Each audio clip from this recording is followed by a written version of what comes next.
Recording in progress. Hoy quiero hacer una reflexión muy importante sobre la percepción.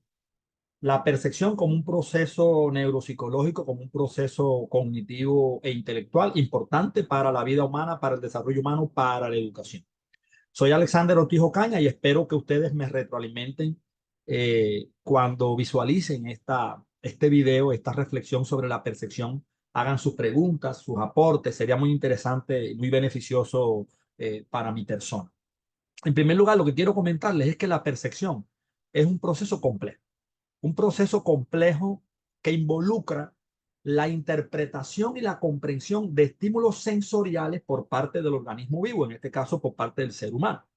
Y este proceso abarca desde la traducción inicial de estímulos sensoriales, su procesamiento subcortical en regiones especializadas, concretas, específicas del cerebro, hasta la interpretación, la exégesis, el análisis hermenéutico que hace el ser humano desde la corteza cerebral, dando lugar a la experiencia consciente de la percepción, cuando nos damos cuenta que estamos percibiendo algo. En estas reflexiones sobre la percepción, yo quiero explorar en detalle los diferentes aspectos de la percepción, comenzando por el proceso de traducción que les mencionaba, de estímulos sensoriales, cómo se convierten en señales neuronales que son transmitidas al sistema nervioso central. En segundo lugar, quiero analizar el papel del procesamiento subcortical en áreas como, por ejemplo, el tálamo, el tronco cerebral, donde se lleva a cabo una primera etapa de filtrado y la amplificación de los estímulos sensoriales antes de ser transmitidos a la corteza cerebral para un procesamiento ulterior que es más complejo. Además de lo anterior, quiero examinar el papel crucial que tiene la corteza cerebral, sobre todo en la interpretación, en el exégesis hermenéutico, en el análisis de los estímulos sensoriales, incluyendo las áreas corticales que están especializadas en la percepción visual, auditiva, táctil, olfativa, cinética, entre otras modalidades sensoriales, lo que llamamos comúnmente y coloquialmente los 5 órganos de los sentidos.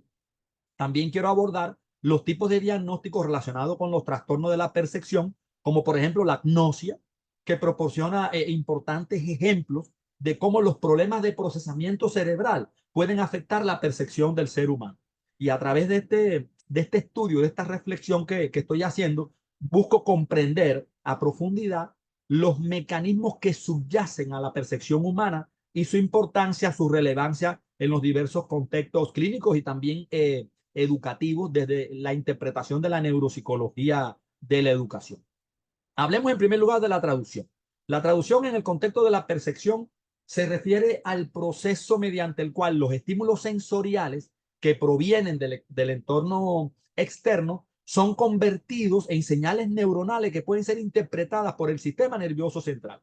Este proceso es crucial para que podamos percibir y comprender el mundo que nos rodea a través de nuestros sentidos. De lo contrario, no podríamos percibir nada. Las partes principales de la traducción en la percepción incluyen los receptores sensoriales especializados, como por ejemplo los receptores de la vista, del oído, del tacto, del gusto y del olfato, lo que yo denomino las conciencias vitales o las configuraciones vitales. La configuración visual, la configuración auditiva, la configuración táctil, la configuración gustativa y la configuración olfativa, que son conciencias del ser humano.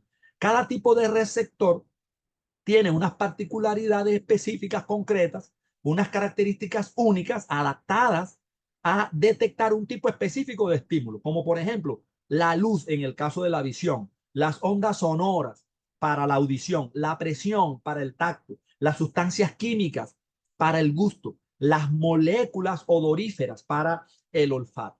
Las características clave de la traducción en la percepción incluyen la capacidad de los receptores sensoriales para convertir estímulos físicos en señales eléctricas que son potenciales de acción, que pueden ser transmitidas a lo largo de las vías neuronales hasta el sistema nervioso central. Estas señales codifican información muy concreta sobre la intensidad, la frecuencia, la duración, la calidad del estímulo sensorial. Estas funciones principales de la traducción, estas características de la traducción determinan sus funciones en la percepción, que son captar información del entorno externo, codificarla en forma de señales neuronales, transmitirla al sistema nervioso central para su procesamiento posterior. Sin este proceso de traducción, no sería posible percibir de manera consciente el mundo que nos rodea, ni responder a los estímulos ambientales de manera adecuada. La importancia que tiene la traducción en el tema de la percepción humana está dada en que constituye el primer paso crucial para que podamos interactuar con nuestro entorno y poder adaptarnos al entorno y transformarlo, comprenderlo y transformarlo. Precisamente la calidad y la precisión de la traducción influye directamente en nuestra capacidad para poder percibir y comprender el mundo que nos rodea, así como nuestra capacidad para poder detectar, por ejemplo, posibles amenazas o situaciones que son gratificantes, placenteras, no solamente situaciones adversas. Un componente importante de la percepción es el procesamiento subcortical. El procesamiento subcortical en el tema de la percepción se refiere al procesamiento inicial y temprano de la información sensorial que tiene lugar en algunas regiones del cerebro que se encuentran por debajo de la corteza cerebral. Estas regiones subcorticales desempeñan un papel crucial en el filtrado, amplificación y enrutamiento de los estímulos sensoriales, incluso antes de que la información sea transmitida a la corteza cerebral, porque hay que procesar esta información de una manera más compleja. Los componentes principales del procesamiento subcortical incluyen estructuras como el tálamo, el tronco cerebral y otras áreas especializadas en el procesamiento inicial de diferentes modalidades sensoriales, como la vista, el oído, el tacto, el gusto, el olfato, que ya mencioné anteriormente.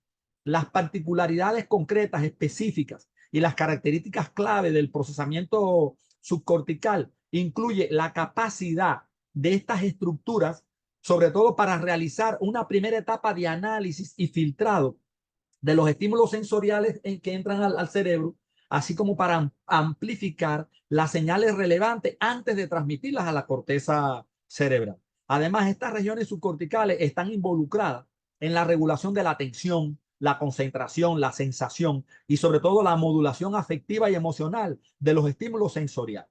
Las funciones principales del procesamiento subcortical son, en primer lugar, preprocesar la información sensorial para resaltar los aspectos relevantes, filtrar los estímulos irrelevantes o potencialmente dañinos, dirigir la atención hacia los estímulos que requieren una mayor elaboración por parte de la corteza cerebral, y también juega un papel importante en la integración multisensorial y en la generación de respuestas automáticas ante ciertos estímulos. La importancia del procesamiento subcortical radica en su papel fundamental para poder preparar y modular la información sensorial antes de que llegue a las áreas corticales encargadas del procesamiento consciente, del procesamiento elaborado de información. Este proceso, sin lugar a duda, contribuye a optimizar nuestra capacidad para percibir y para responder de manera eficiente, relevante, asertiva a estímulos del entorno, en los que juega un papel importante la corteza cerebral. La corteza cerebral es la capa externa altamente desarrollada del cerebro humano y juega un papel fundamental en el procesamiento cerebral en el tema de la percepción.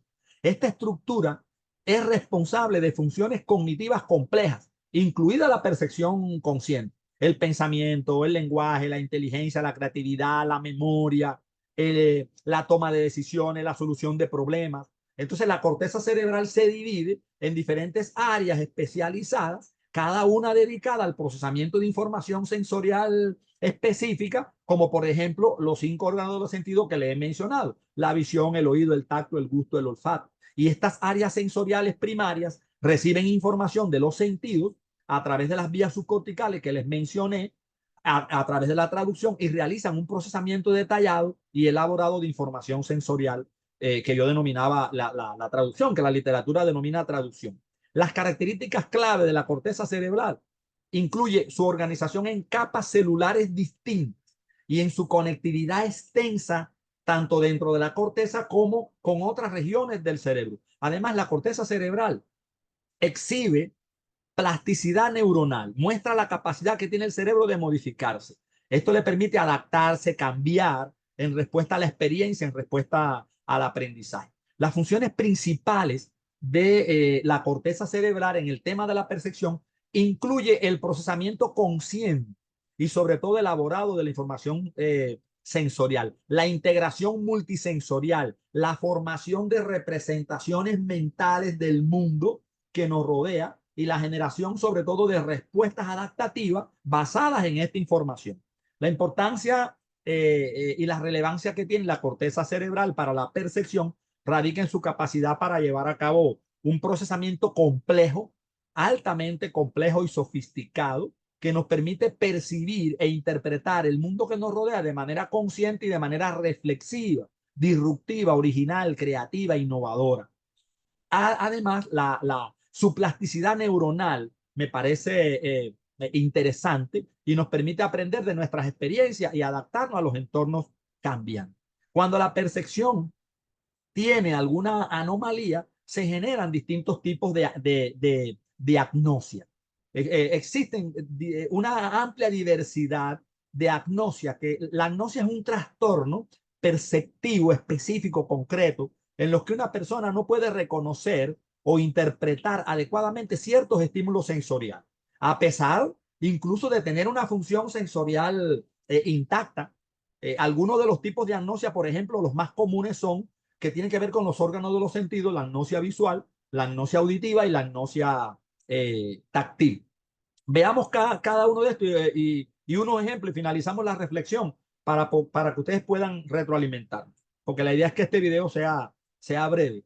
La agnosia visual es aquella en la que la persona tiene dificultades para reconocer objetos, rostros, estímulos visuales, a pesar de tener una visión normal. Pueden presentar dificultades estas personas para identificar, por ejemplo, colores, formas o incluso reconocer caras familiares. Un ejemplo de la agnosia visual es la prosopagnosia, en la cual un individuo no puede reconocer caras familiares, incluso las de los amigos más cercanos o de los familiares. En el caso de la agnosia auditiva, aquí la persona tiene dificultades para reconocer sonidos o interpretar el lenguaje hablado, a pesar de tener una audición normal. Un ejemplo es la amusia. La amusia es la incapacidad que tiene la persona para percibir o reproducir, por ejemplo, melodías musicales. Y también tenemos la agnosia táctil, que en este caso la persona tiene dificultades para reconocer objetos a través del sentido del tacto, a pesar de tener una sensibilidad táctil normal. Por ejemplo, podrían tener dificultades para identificar objetos solo tocándolo sin verlo. Tocas un objeto sin verlo y si no lo logras hacer, pues podrías tener una agnosia táctil. No necesariamente es así. Entonces, finalmente, en esta reflexión sobre la percepción, quiero decir que la percepción es un proceso cognitivo, neuropsicológico altamente complejo, que es muy importante para el funcionamiento de la vida humana. Es crucial destacar que muchas investigaciones interdisciplinarias han ampliado nuestra comprensión, nuestro entendimiento sobre la percepción humana y sus implicaciones en la educación. Precisamente la neuropsicología, que es una disciplina que integra la biogenética, la neurociencia cognitiva, la anatomofisiología, la educación, la pedagogía, y hace grandes aportes a la pedagogía desde la neuropsicología de la educación. Esta disciplina transdisciplinar, transciencial, muestra importantes avances que nos permiten beneficiarnos de sus hallazgos, y uno de ellos es reconocer estas dificultades perceptivas como las agnosias, pero también nos nutre de mucha comprensión amplia sobre el funcionamiento cerebral y su relación con la experiencia humana. Finalmente, quiero decirles que es importante resaltar la relevancia de comprender la percepción no solo en el contexto de la neurociencia y de la psicología, sino también en su aplicación práctica en diversos campos como la medicina, la tecnología y la educación, que es el campo que nos ocupa a nosotros porque yo soy educador. El conocimiento detallado sobre los procesos perceptivos puede contribuir de manera significativa al desarrollo de estrategias de diagnóstico, tratamientos más efectivos para aquellas personas que experimenten trastornos perceptivos y también el diseño de estrategias pedagógicas, educativas, curriculares y didácticas que permitan estimular la percepción para el aprendizaje, porque sin sensación, sin percepción, sin atención, sin concentración, que son procesos básicos cognitivos importantes, no va a haber desarrollo de la memoria, de la imaginación, que son procesos representativos, y mucho menos el desarrollo de las formaciones mentales superiores como el lenguaje, la inteligencia, el pensamiento y la creatividad. Con esto quiero finalizar mi reflexión e invitarlos a que me retroalimenten con sus preguntas, con sus aportes, con sus reflexiones. Sería muy interesante para enriquecer este tema. Muchas gracias, abrazos y chao. Cuídense mucho.